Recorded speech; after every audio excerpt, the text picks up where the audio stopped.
Don't cry, play rough, don't talk about feelings. These are some of the rules Robert Webb lived by growing up in a Lincolnshire village.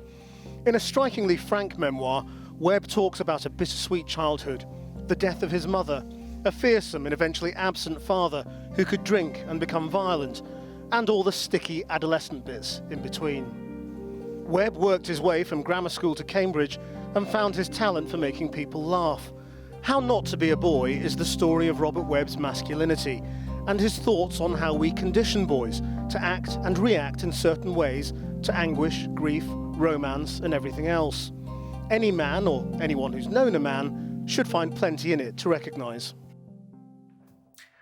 And Robert Webb is with me now, and I'm guessing this is something of a cathartic experience because you wrote in the book about how you grew up with your dad shouting at Channel 4 News quite often. Yes, he loved hating Channel 4 News. When I moved back in with him when I was 18, about a year after my mother died, we would eat tea in front of Channel 4 News, and he was a conservative, and he'd identified Jon Snow as a man of the left, correctly or otherwise, and so he had to find something to hate about him, and he chose, I think he settled on the ties.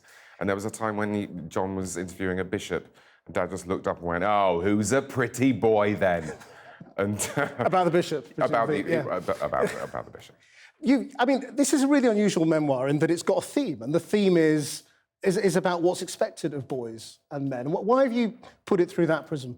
Well, I thought I had a good story to tell, sort of mixture of some very typical things and some slightly unusual things, and I've always had this preoccupation with how boys are supposed to be. I found it quite a tight fit myself. I was rubbish at all sports and football and swimming and climbing trees, and I wasn't boisterous and cajoling and cheeky. I was mute, and I found it very weird and difficult. And then I found that all the stuff about emotional repression, all the stuff about be a man, man up, act like a man, all that stuff about stop crying. The more I thought about it, the more I realised that had caused problems in my own later life, because you're almost training boys to ignore their feelings. And if you do that, then you're not able to take responsibility for them. And so you end up causing more harm than you might to yourself and to the people you share your life with. Because what you talk about is often that the only emotion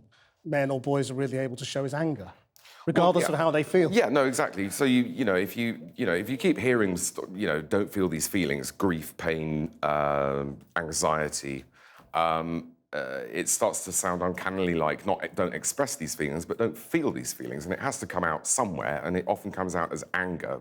So you get a bunch of people. I speak for myself. I'm just trying to ring some bells here. That I get angry when I'm frightened. I get angry when I'm embarrassed. I get angry, and it just goes straight into anger without you, because you haven't learnt those skills to become your own emotional detective and to work out why you're feeling what you're feeling. Women do it too, but they haven't been encouraged from an early age to wear a complete lack of self-awareness as a badge of pride. Because the big traumatic event in the book, and I guess therefore through your life, is the loss of your mother. Yes. From cancer. Yes. And, I mean, you talk in the book, I mean, there's one really striking bit that I remember where you talked about going to a sort of a student careers fair sort of thing, talking to a woman from Cambridge University on the day of the funeral. Yes. Well, I didn't want to miss it. Just because you've been to your mother's funeral doesn't mean that you don't go to the university fair. And so I sort of, it didn't feel funny at the time, but it's sort of peculiar that I just wanted to go straight there and talk to, let's just get on with it. And she was saying, sorry, you said it was your mother's funeral this morning. And it's just that, the stuff about being a man, it just leaves you unprepared for adversity. And that's kind of... For grief specifically? Yeah, grief specifically. So, it doesn't work. So, I mean, it was 3 years after she died that I sought professional help, because I spent the whole time going, well, talking won't help. Talking won't do anything, won't change anything, will it? It feels like you haven't really made it as a man unless you're incapable of answering the question, what's the matter? Say, what's the matter? Nothing. Nothing's the matter. Fine. Why does everything have to be about something? It kind of usually is about something. Why have you put this all out there? I mean, it's incredibly frank. I mean, you open up about all sorts of stuff in there. I have... That you wrote in your diary and all sorts of things that people normally keep really, really private until the end.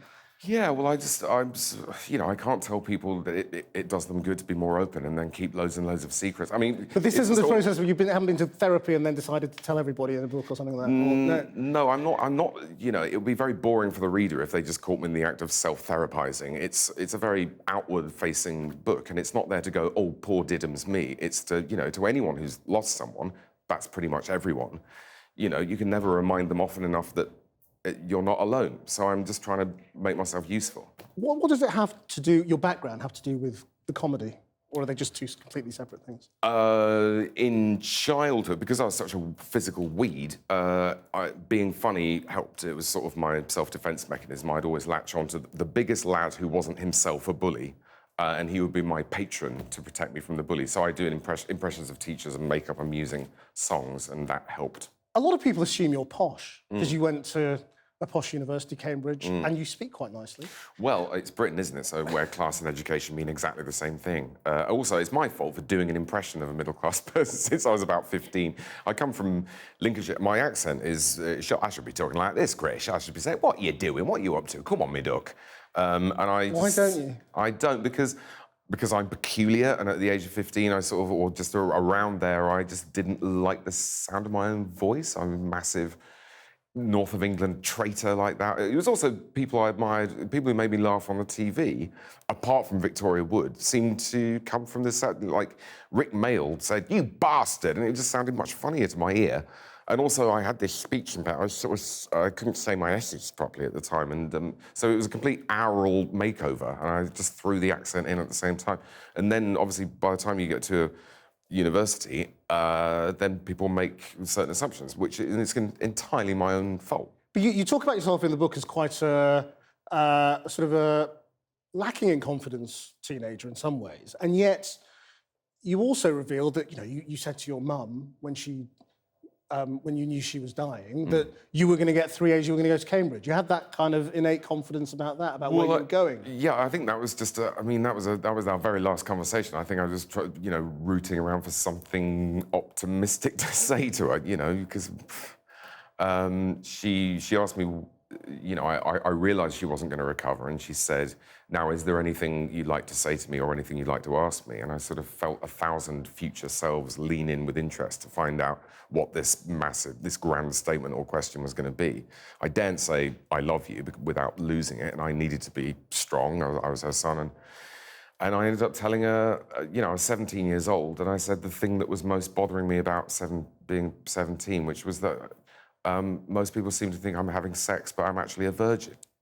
And she started to smile, but she didn't want to look like she was taking the mickey. And she said, "I won't say I'm surprised, I won't say I'm unsurprised, but you'll catch up and overtake them in everything." And, and that's a heck of a thing to hear from your mother. She was my sort of best mate in a way. And so there was an absence in that bungalow that felt like a presence. There was just this black hole. It was, worse things happen to lots of people all the time. But this is, I've only got one story to tell, and this is my one. And that loss is the sort of beating heart of the book, really, right in the middle. Having worked out all the ways in which how people treated you as a boy didn't help, have you worked out how to treat your own children who are girls? Yes, well, we have this thing in our family called the trick.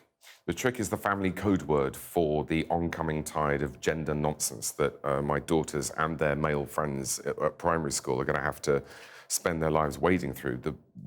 Gender conditioning, essentially. The way boys and girls are told that they have to behave in different ways and that they have different roles to play in life, depending on the content of the front of their pants rather than the content of their character.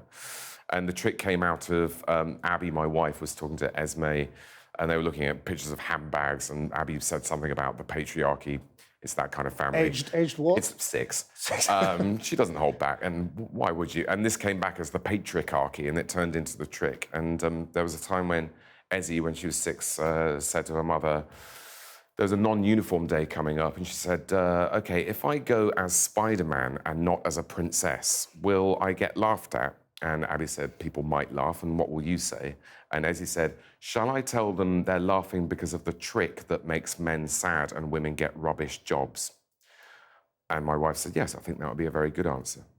How do you think your work helps or doesn't with all of these stereotypes? I mean, I know you don't write or didn't write Peep Show. Yeah. But isn't that sort of quite, I mean, in some ways, a sort of Boise show? Oh, absolutely. No, it's about, I mean, that's partly why I feel quite well placed to write the book, because I've played this man boy for so long, and that's kind of how I feel about masculinity. You know, the men that I really admire in my personal life, my friends, they are the gentle dads and the reliable partners, and the people that you that you find you catch in random acts of kindness. This doesn't have to be solemn and po-faced. You know, I'm talking about, there's a couple of comedy writers I've got in mind. There's two of the funniest blokes I know, but they are the men who are outgrowing gender. They are doing they're doing the opposite of the guys on The Apprentice, where you see all of the most harmful and self-harming bits of masculinity being busily performed. You know, the weaselly interest in hierarchy, the need to dominate people, the disdain for uncertainty, the idea that inflexibility is a virtue. It's all a load of rubbish, and it's not. And the female contestants, you know, I mean, it's kind of tragic because they're busily trying to do an impression of something that doesn't like them, and it's no wonder. But I won't name names. But you know, it's that is basically the trajectory of the book. It fast forward to me at the end as a father and a husband, me trying to graduate from being a man into an adult, which is a work in progress. Yeah, well, I mean, as I say, a lot of the book, you know, early on talks about your father and, you know, sort of your feelings of, I suppose, fear towards him. Yeah. Him being sort of this potentially violent and, you know, heavy drinking guy. Yeah. And then you hint towards the end of the book at your own sort of struggles with not being the same way. Yeah, I mean, Dad was on a short fuse. He didn't drink any more than most people of his time and place, but you know, today it would be called a lot. And equally, you know, he physically punished his sons. I mean, you have to contextualise this. This is the 70s, where corporal punishment was still going on in primary schools. There were teachers coming at you with a stick, and that was considered acceptable. So, you know, and in the book as a whole, I try to be fair to him. There are lots of things to admire about that man. But certainly when I became a father myself, I felt this breadwinning panic. I took jobs that I probably shouldn't have done. I'm blaming this for the existence of not only great movie mistakes, but Robert Webb, the TV show about the internet, which would have been a bad idea even if I got my way and called it Worldwide Robert. And also, yeah, and I freaked out, essentially, because, you know, what happens in houses where there are small children? And instead of inventing my own version of how to be a father, the original model started to reassert itself. I would never hurt the children, but I certainly became stressed out and work-orientated, and, you know, some of that stuff started to creep back, and you really need to keep an eye on it. I mean, and fans will have only seen any of the stress through Twitter, I guess. and where you could be quite stressed out, couldn't you? Yeah. Sort of irritated with the modern world and with politics and all that kind of stuff. Yeah, no, absolutely. I mean, you seem to have backed off that now. Is that deliberate? Well, I've come to a late, you know, when did I start doing it? 2009. I've sort of managed to get the idea that social media and Cronenberg don't really go together terribly well. And, you know, I write about it in the book that I would, you know, instead of spending time with my family, I'd be out in the garden, you know, going fearlessly into the fray, armed with nothing but a 4-pack of lager and a block button. And then I'd charge away again as soon as everyone started shouting at me. I was like, you know, a bad driver to whom everything is a surprise. Oh, that roundabout came out of nowhere. Why is everyone beeping? And, you know, so that's one of the habits that I'm trying to overwrite with better habits. Well, it's a brilliant book. Thank you very much for coming in to talk to us. I suspect there's another one when you've worked out what's going on right now in your life. Yeah, that'll be, yeah. I mean, everyone thinks that every life is a work in progress. Maybe when I'm 65, if I make it that old, I'll look back and think that I'm talking nonsense now.